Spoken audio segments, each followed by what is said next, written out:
आइए डॉक्टर साहब, देखिए अपने मरीज को पूरा अपाहिज बना दिया हमने।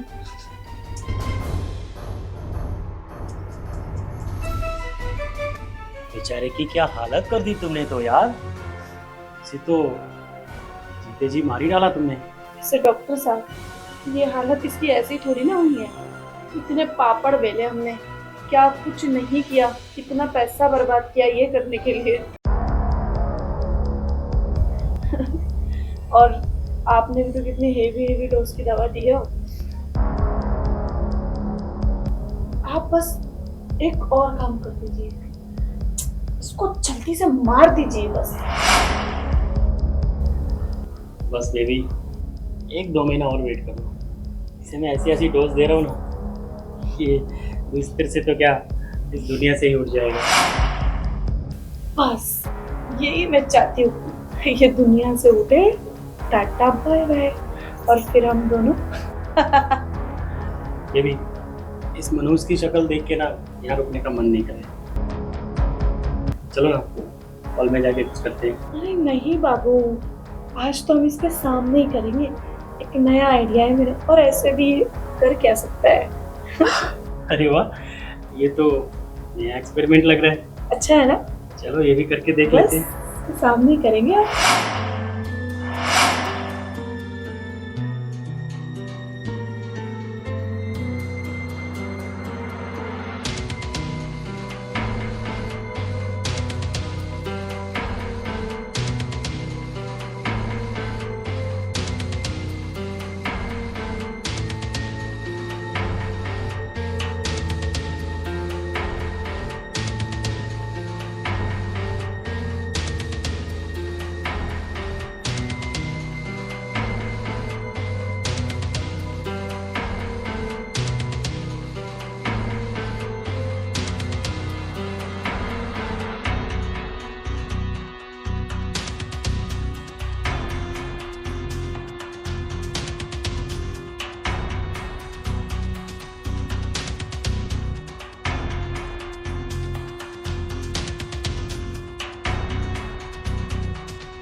बहू, बहू। हाँ पापा जी, आई।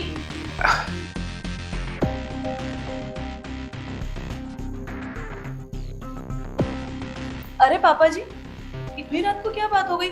आप सोए नहीं अभी तक? कमर बहुत दर्द दे रही थी, इसीलिए नींद नहीं आ रही थी, तो मैं सोचा थोड़ा टहल लूं। आप रुकिए पापा जी, मैं ना मूव लाके मालिश कर देती हूँ आपकी। नहीं नहीं नहीं, कोई जरूरत नहीं, ठीक हो जाएगा।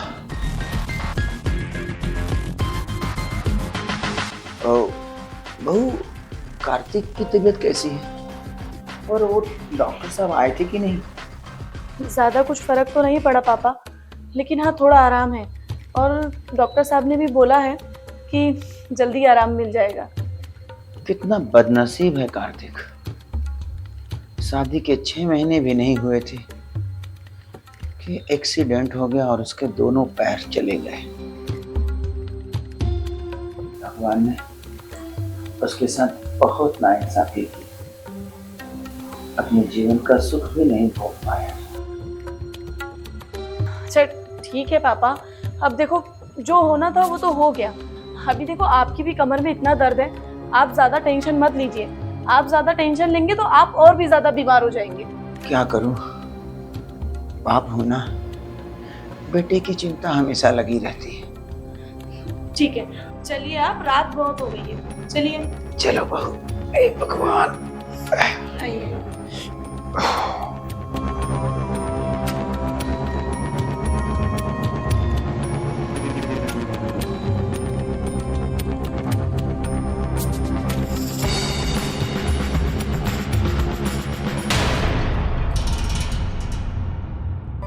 बेटा, तबीयत कैसा है?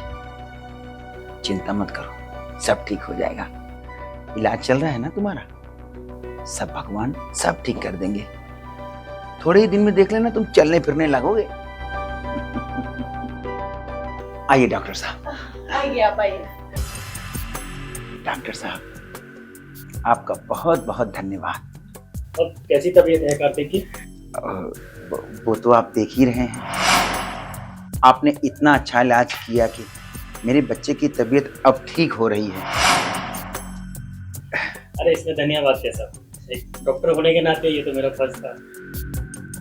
अरे नहीं डॉक्टर साहब, वो कहते हैं ना, डॉक्टर भगवान का रूप होता है। आप तो साक्षात हमारे लिए तो भगवान ही हो गए। और हमारी बहू भी कितना देख रेख करती है हमारे बेटे का। आज के जमाने में ऐसी बहू कहाँ मिलती है। और डॉक्टर साहब, आपका तो जितना मैं गुण गाऊं ना वो कम ही है डॉक्टर साहब। ये तो आपका बड़ा फल है। ऐसा कुछ भी नहीं है, जितना मुझसे हो सका मैंने किया, बाकी सब ऊपर वाले को। आइए आप देखिए, मैं आप लोग दोनों के लिए चाय बना देता। अरे पापा जी, आप क्यों बनाएंगे? मैं बनाती हूँ ना चाय। अरे नहीं नहीं बहू, तुम डॉक्टर साहब के साथ बेटे का ध्यान दो। और मैं चाय बनाने में कितना टाइम लगेगा, मैं फट से बना के लाता हूँ। हाँ डॉक्टर साहब, ठीक है पापा जी। आप लोग ध्यान दीजिए।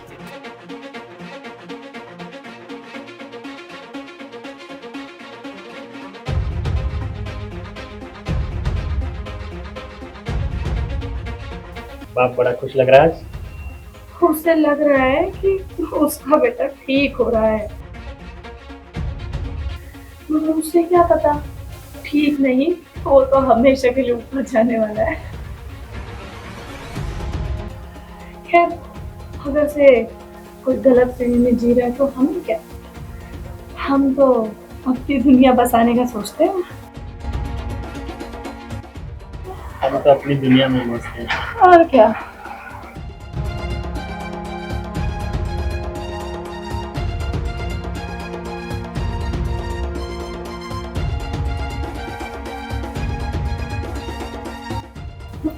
अरे अब भी वो आते होंगे चाय बना के लेके।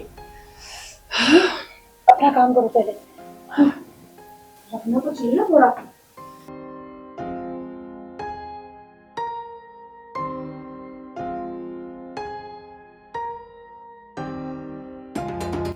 अबे देख क्या रहा है, जीले जिल्लत भरी जिंदगी कुछ दिन, बस कुछ ही दिन का मेहमान है तो उसके बाद तुझे ये सब नहीं देखना पड़ेगा।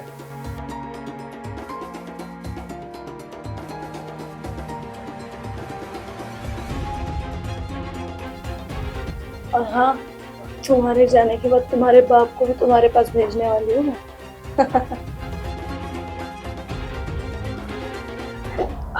कोई बात नहीं, कुछ दिन तकलीफ होगी, बाकी सब ठीक हो जाएगा बाद में, ठीक है? भाई तुम भी इसका ध्यान रखा करो। अरे डॉक्टर साहब, बहू तो बहुत ख्याल रखती है। आपको लगता होगा ऐसा, आपके जाने के बाद ना दिन रात की सेवा करती रहती है डॉक्टर साहब। डॉक्टर साहब, एक चाय पी लो। अरे इसकी क्या जरूरत थी? बहू तुम भी लो। अरे पापा, मेरे लिए क्यों बना दिया आपने? अरे तुम इतना सेवा करती हो, इतना सब कुछ करती हो, तो मेरा भी तो कुछ फर्ज बनता है, कर्तव्य बनता है। लो चाय। लीजिए, आप भी लीजिए। बड़ी अच्छी बहू, बहुत ख्याल रखती है। भगवान करे ऐसी बहू सबको दे। लो। डॉक्टर साहब, और कितने दिन लगेंगे इसको ठीक होने में? बस कुछ ही महीनों में इसका काम तमाम, मेरा मतलब ठीक हो जाएगा, चलने फिरने लग जाएगा।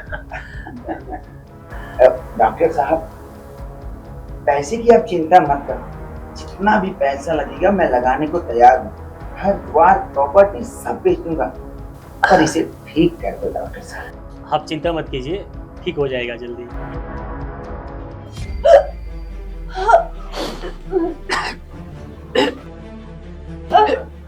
ये मेरा गला क्यों पकड़ रहा है? तो बेबी हो रहा है क्या? डॉक्टर साहब तुम ठीक तो हो ना? पापा जी, चाय में कुछ मिला है क्या? इस चाय में जहर है, जहर। तुम लोगों को क्या लगा एक बाप के होते हुए उसके बेटे को मार डालोगे?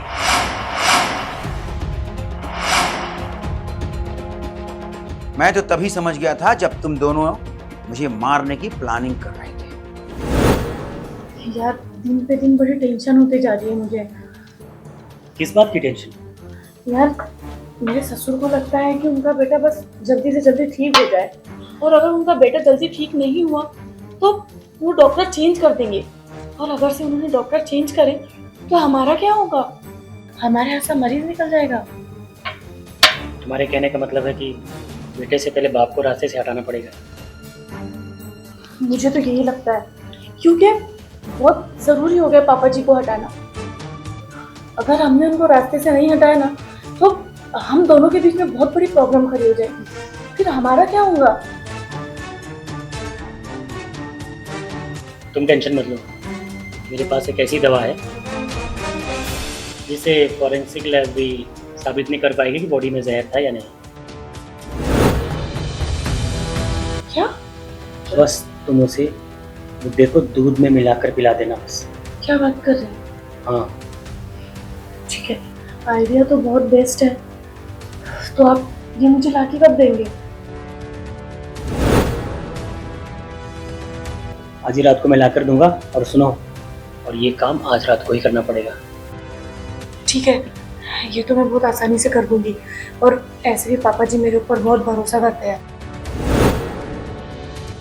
और ये बहुत अच्छा सुझाव है कि बेटे से पहले बाप को मारना, क्योंकि इसमें हमारा डबल बेनिफिट है। बेटे के जाने के बाद सारी संपत्ति हमारे नाम।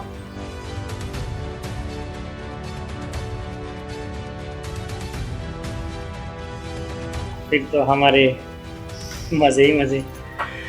चलो इसी बात पे फिर चीयर्स। चीयर्स। तभी से मैं चौकन्ना था, उसके बाद तुम लोगों का कर्म भी मैंने देख लिया। मैं ये समझ गया कि अब तुम दोनों का जिंदा रहना मेरे बेटे और मेरे लिए खतरा साबित हो सकता है।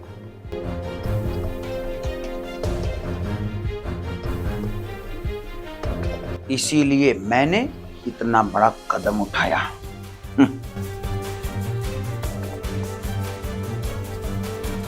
मैंने सुना था कि डॉक्टर भगवान के रूप होते हैं, पर तू तो शैतान है, शैतान डॉक्टर के रूप में। और ये मेरी बहू कमीनी, इसे तो मैं साक्षात लक्ष्मी समझ रहा था कि मेरे घर में बहू के रूप में बेटी आई है जो मेरे बेटे का बहुत ख्याल रखती है। पर मुझे क्या पता था कि डॉक्टर के साथ मिलकर ऐसा कुकर्म कर रही है। ऐसी नारी को तो जिंदा रहने का कोई अधिकार नहीं है। इसीलिए मैंने जहर डाल के तुझे भी मार दिया। और बेटा,